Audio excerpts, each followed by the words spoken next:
Begynner da. Yeah. Everybody here? Is there any English-speaking people or? Yes. Yeah, perfect.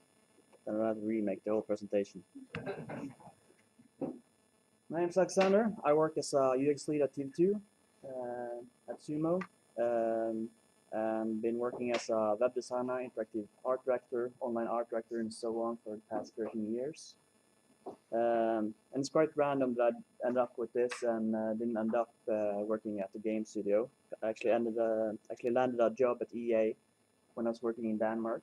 But the love of my life kind of took me back to Bergen. And to say it like that, I'm quite happy that I'm not working at EA right now. They're going through some heat at the moment. To kind of feed on that need to create games, I created Science Rocket with some people here in TV2 and also at different other types of consulting agencies. And once a year we get together and create games, mainly at Global Game Jam. Global Game Jam is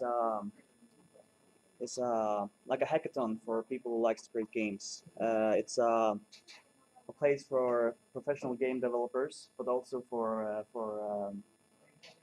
students and graphic designers and other professionals who work with the other types of stuff. And for 48 hours, we're sitting at a school in Luxembourg and create a game from start to finish.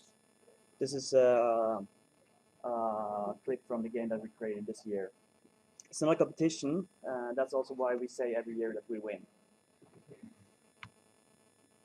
Games in themselves are quite amazing. They bring people together, and like Sbanken Pub Squad. If you don't know Sbanken, it's one of the local banks here in Bergen. It actually has a team where we have developers, designers, and also CEOs and CTOs. And for a couple of hours each day, you are on the same field. You're equal. And also the developers and designers are often better than the CEOs in these games, so we're kind of owning them. That feels good to be kind of a level over them at some point. Personally, I'm a bit over average interested in games also. When I created this presentation, I was looking for some stats, and I saw that I clocked in over 6,000 hours the past 6 years on games, only on Steam. And Steam doesn't have those games that I actually play the most. Games are no longer only for kids. It's actually the fastest growing form of entertainment for people over 30 years. And globally, it's getting invested over 3 billion hours each week in mainly online gaming. The average age of a gamer is 35 years. 68% of them are over 18 years, and 47% of gamers are actually women. And a fun fact is that there's more adult women who game than men under 18. In other words, this is a natural place to look if you want to lift the user experience of your product or your brand. It goes without saying that if there's an area where there's such a wide range of people who invest so much time, that there's something to get learned here. Because game developers has over time perfected the methods to motivate the gamers to stay happy in their solution, because games has only one need, and that's to kind of keep the user or the gamer happy while they're gaming. So when we talk about how much people are using on online gaming now, it's normal to kind of, like, the easiest way to turn your head around it is to look at it as a natural part of our human evolution. Because research actually tells us that spending all this time gaming and connecting over the internet is actually changing the way we interact with other humans, and change behaviors in the way we think. And I know there's a lot of moms out there, and especially in the United States right now, that say that games create a violent setting and turn your kids into brain-dead zombies. But science actually tells us the opposite. It says that we are turning into more cooperative and friendly kind by playing games together online, even though that most of those games are actually killing each other. So gamification humans and design are more or less the same thing when we look into it, because gamification in itself is mainly just taking game mechanics and game elements and using it in non-gaming into non-gaming tasks. The reason it's called gamification is that the gaming industry was the first to kind of master human-centered design. And human-centered design is focused on designing for the human in the solution instead of actually designing for the system itself, which also calls for system efficiency. The idea came from this guy, Nick Pelling. I was quite lucky to get to hear him talk back when I was working in Denmark at a very nice point in a project I was working at. He has a couple of, he worked with Cisco at this point, and they have integrated points and kind of badges to customer support system that they were developing. So every time someone picked up a call or answered an email, they got a point, and they had this big screen where they had a track record of the most efficient customer support consultants. Of course, they also ended up answering spam and stuff like that to get more points, but that's another thing. So we took this idea that he was talking about back to the biggest customer that we had at the time, Sony, and we had done a lot of small projects for them, and finally they were landing this big project for us to kind of show off what we could. One of the problems that I had was that they owned a lot of Sony Center stores. There were a few here in Norway as well, and the sellers didn't really know what they were selling. They knew that they had Sony products, but they didn't know why the Sony TV at the Sony Center ended up costing a couple of thousand more than, for example, at Elkjøp or Power. So they needed kind of education. So they were getting all the sales force and kind of going through these schools to learn them up, but they didn't actually learn anything. And then when they came back to the store, they still didn't sell as well as the other stores. So our idea was to create this university where you, after work, could go in and take quizzes. So if you failed a quiz, it was, I think, 2 or 4 weeks before you can try to do it once again. And if you completed it, you got points for completing it. Those points you can also use to buy Sony products. We integrated a web shop there, so you could buy actually old Sony stuff that they had to ship back to Japan anyway. But this was the gamification before, or also called points, badges, and leaderboards, which is basically what we're still talking about today when we talk about gamification. This is probably the last inspiring or one of the least impactful ways to work with gamification. It doesn't really have any impact on the users anymore. We can't just put game elements into a piece of software and expect it to be better. Because if you ask a gamer, what's the thing that kind of motivated you to kind of complete 400 or 500 hours, or what was the feeling that you got from it? He's never going to tell you that it was, oh, I got so many points, or I got so much nice badges, that's why I kind of ended up using hours and hours in that game. What he's going to tell you is that it was a game that challenged them, or it kind of made them feel creative, or that they experienced a story with a friend, or they got a feeling, like from Skyrim there, that you were more important than you kind of are in your normal life. An epic feeling. So what we know, in other words, is that good gamification doesn't come from the game elements in themselves, but from how game motivates us to carry out a task or collaborate, also called our human motivational factors. Chou, I've said his name many times. I'm not sure if I'm actually pronouncing it right, but Chou, he's spent more than 10 years of studying gamification. He was one of the best StarCraft gamers at a point in his time, but I ended up stopping up because he kind of saw that there's something more here that I have to work with. And he studied also a solution that used gamification consciously and unconsciously to more inspire the users to learn new patterns. This study ended up in a design framework called catalysis, which has 8 motivated factors that drives us humans to do what we do in games today. The first factor is called ethical. This tells us that you're motivated because that you feel that you're part of something bigger than yourself, like I told about the Skyrim game.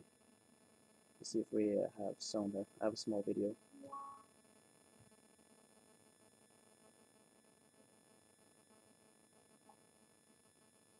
Nope. This is the hospital for sick children in Toronto. Within these walls every single year, thousands of children are battling cancer and are having to undergo terribly painful treatments. Children like Olivia, who 8 months ago was diagnosed with Ewing sarcoma. The hospital is continually trying to minimize this pain, but to do it, they must first understand it better, and most importantly, discover the medications that are working best. To do this, they need these young patients to record exactly how they're feeling in a pain journal. The challenge is that after multiple chemotherapy and radiation treatments, many kids are too tired or discouraged to even hold a pen, much less keep a detailed journal. And the sad reality is that if this data is not collected daily, it's useless. We needed to find a creative solution to collect data every single day, and with the Pain Squad mobile app, that's just what we did. To begin, our patients were enlisted as recruits in Pain Squad, a special police force dedicated to hunting down pain. We gave each recruit an Apple iPhone loaded with the Pain Squad mobile app. Then twice a day, an alert from headquarters told patients it was time to complete their pain reporting mission. Because the reports worked with iPhone's user-friendly touchscreen, kids could easily fill them out. With a simple flick of the finger, they could identify exactly where and how much it hurt, as well as which medications were working best. But making it easy was, well, the easy part. We knew to be truly successful, we needed to find a way to encourage our young target daily. So we called in some police reinforcements. Hey, rookie. Welcome to Pain Squad. It's really great you're here. We need all the help we can get to help put pain in its place. We brought together the casts of Canada's top police dramas, Flashpoint and Rookie Blue, and filmed a series of inspiring videos, then deployed them throughout the app. To encourage the kids to fill in their reports, we built in a graduation structure. When a recruit completed 3 reports in a row, they received a message from HQ informing them that they were moving up the ranks. You are now officially a full-fledged detective in Pain Squad. Well done. At this rate, you might even be the next chief. They just don't make them like you anymore. You truly are one of Pain Squad's best and brightest. Keep it up. Back inside the precinct, recruits could check to see when to fill out their reports and how many badges they had earned. And once their last report was filed, they were sent one final message informing them that they were being retired from the field. But this case isn't closed yet. Your squad is still fighting. We couldn't have done it without you. So way to go. The Pain Squad app is now set to roll out into 4 other Canadian hospitals. And due to its success, it will soon be made available everywhere. The app is an excellent tool. That's her control over the pain because she's able to document it herself, but she's using an app. She just glides right through it, and it makes her feel that she's a part of this. It's fantastic that you all were able to come up with this. It really helps. Just got the word from Chief. Turns out you've been doing so great, he feels like you're ready to move up. You're well on your way to putting pain in its place. Don't stop now. You're almost there. Congratulations. Cool. Sergeant.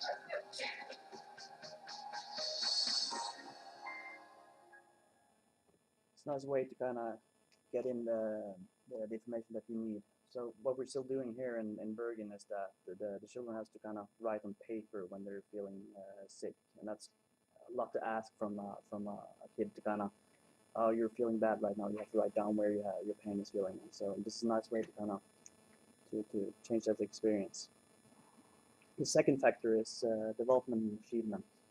So this motivates you by giving you the feeling that you master something and that you're developing yourself. And one of the most known examples of this is Nike Plus, because everybody knows that it's good for you to work out and but our brain is extremely poor at processing the benefits of long-term investments.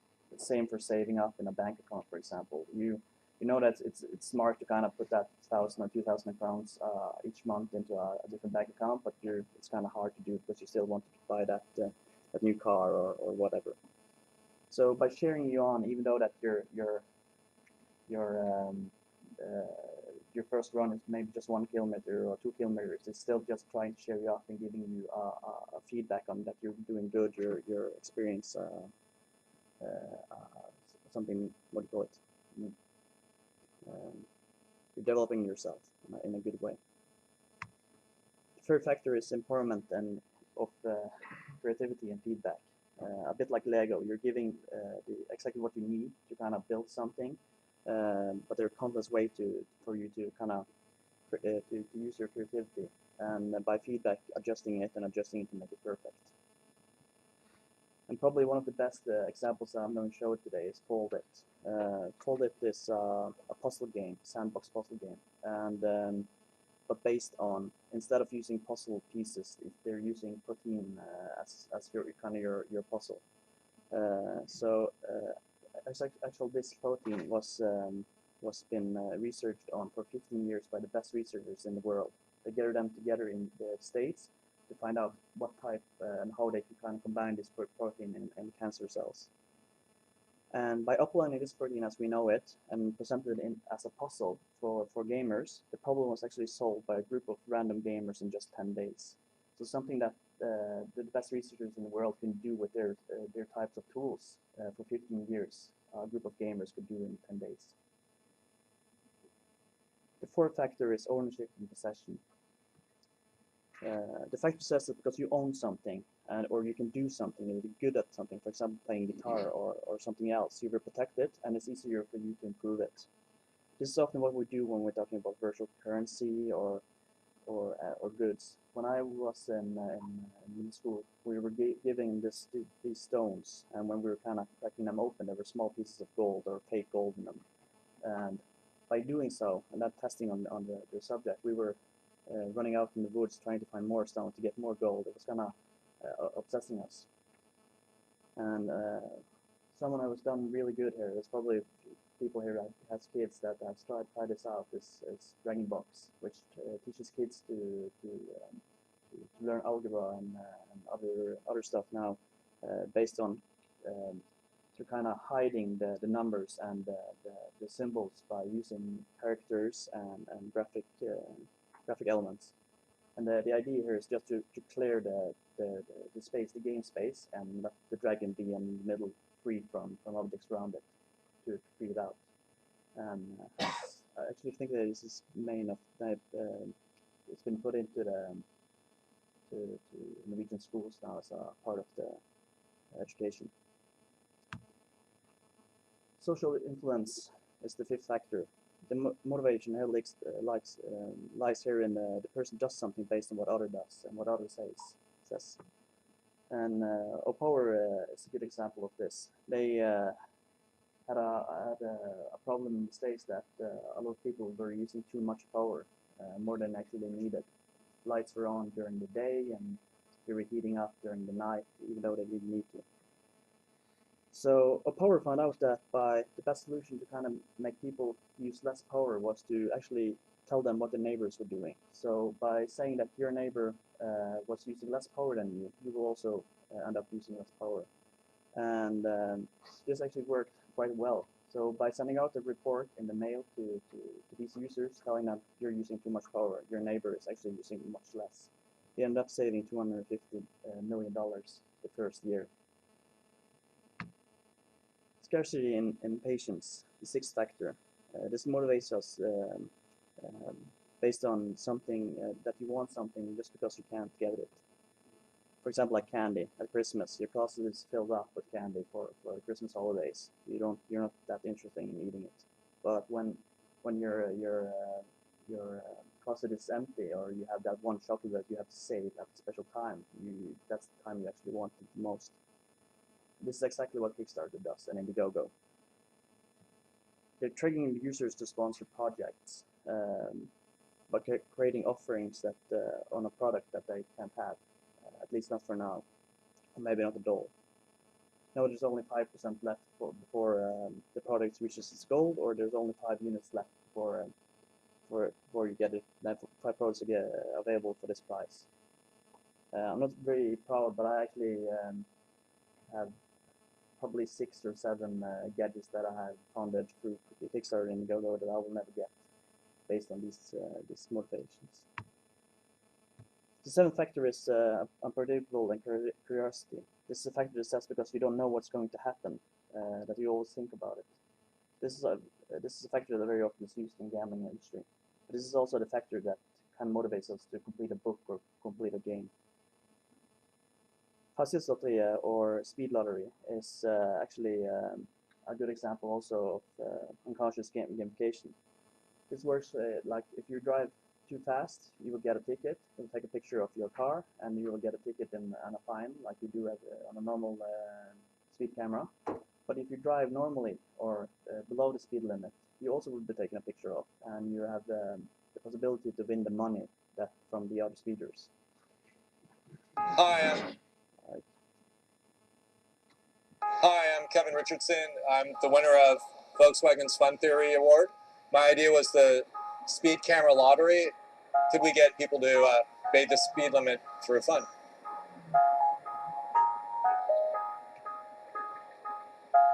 I really believe that fun can change human behavior for the better, and I was really thrilled to see that my idea, which started as a scribble submitted into this competition, might even become reality.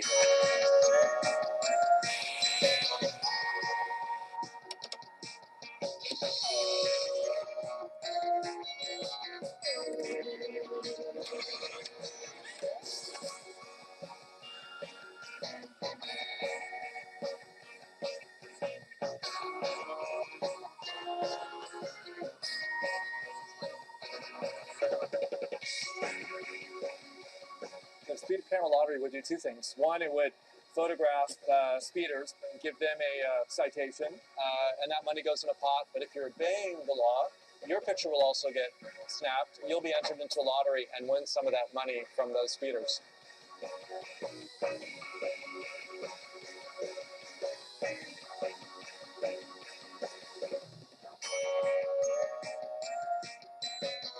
Jag kör alltid lagligt, men tveksamt att jag vinner. Det är ju bra positiva grejer det där. Kör lagligt och tjäna deg, det är perfekt.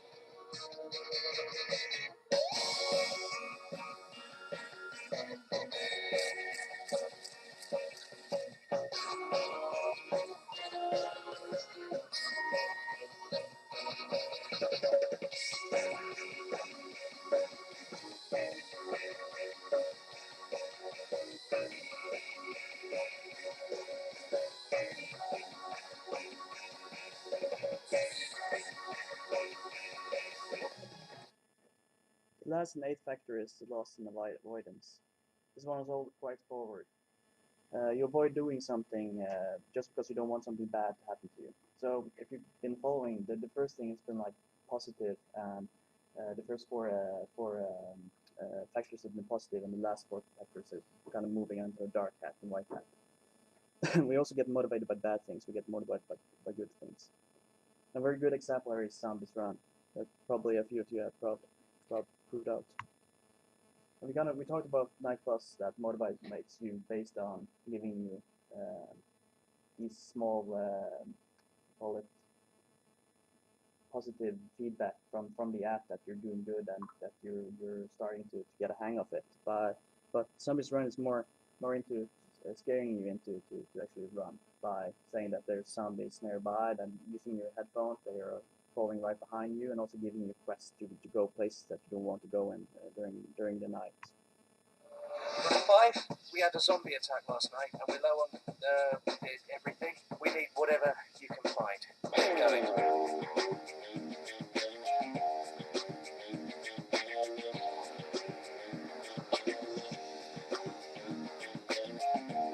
Collected a bottle of water, a radio, and a box of batteries. 2.4 kilometers, 17 minutes. Right on your tail. If everybody runs with their phone on. Zombies attacked a nearby farmhouse. The survivors are on the roof. We can't just leave them there to die.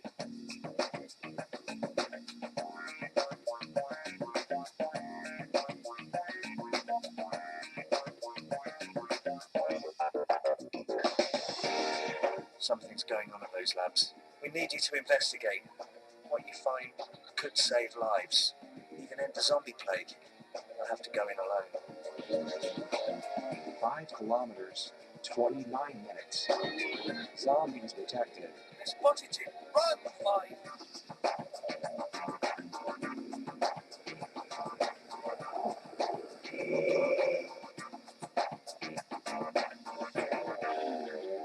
See him. You lost him. Come on home, runner 5. We're one step closer to saving the world.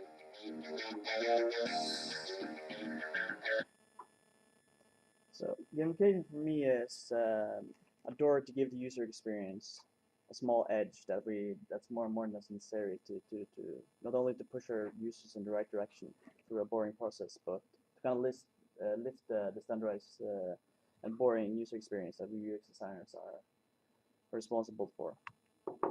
We have over the past 10 years kind of polished the internet to become an inspiring and boring place, and a lot of the kind of design frameworks that we're developing by like Android and Apple is kind of also fault in that.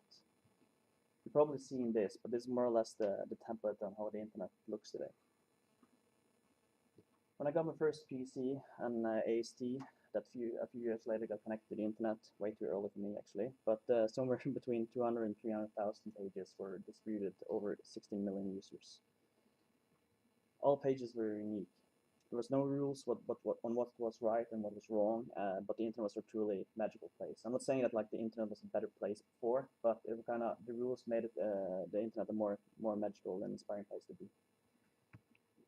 We have a responsibility for our customers and our products to kind of create a good user experience. But a good user experience is ruined if fast ruined if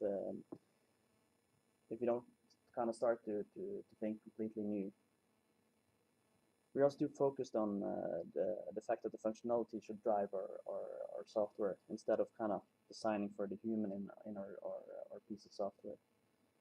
Because we're designing for normal humans and normal users, and they're driven of completely different things that how fast a task can be completed or how easy it is to do. So yeah, that's it. Thank you.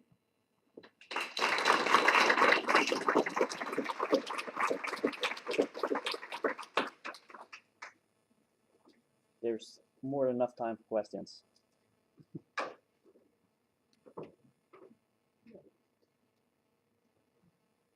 Yeah. One thing I find that's like a big difference in games and most of our day-to-day software is this like this very precise and immediate feedback loop that good games have. Yeah. Is that something that ties into this, or is it considered a different field? I mean, like in Mario, you don't press the jump button and then spend 30 seconds wondering if you jump or not. Like you see immediately, but you feel like you are in complete control of the system. I think it's probably a bit different. That's just a bad user experience if you don't get that immediately feedback when you do something. But of course we need to design the feedback so the user kind of are motivated or inspired to complete out that task. So yeah. Yeah, but that's not in gamification. No, it's not in the gamification form, no.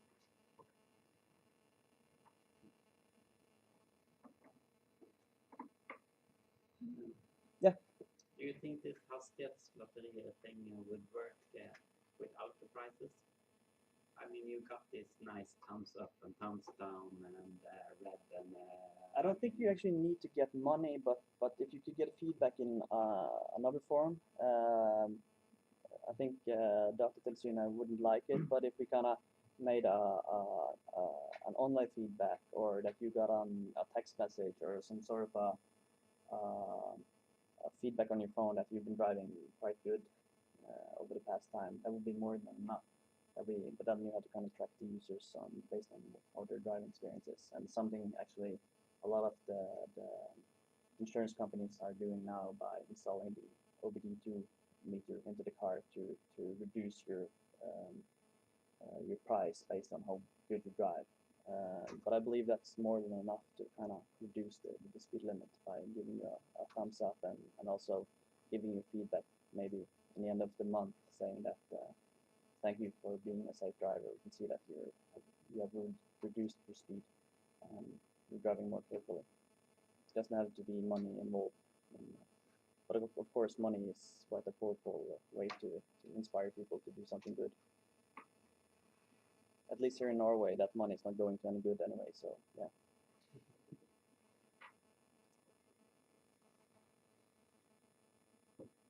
Well, if that's it.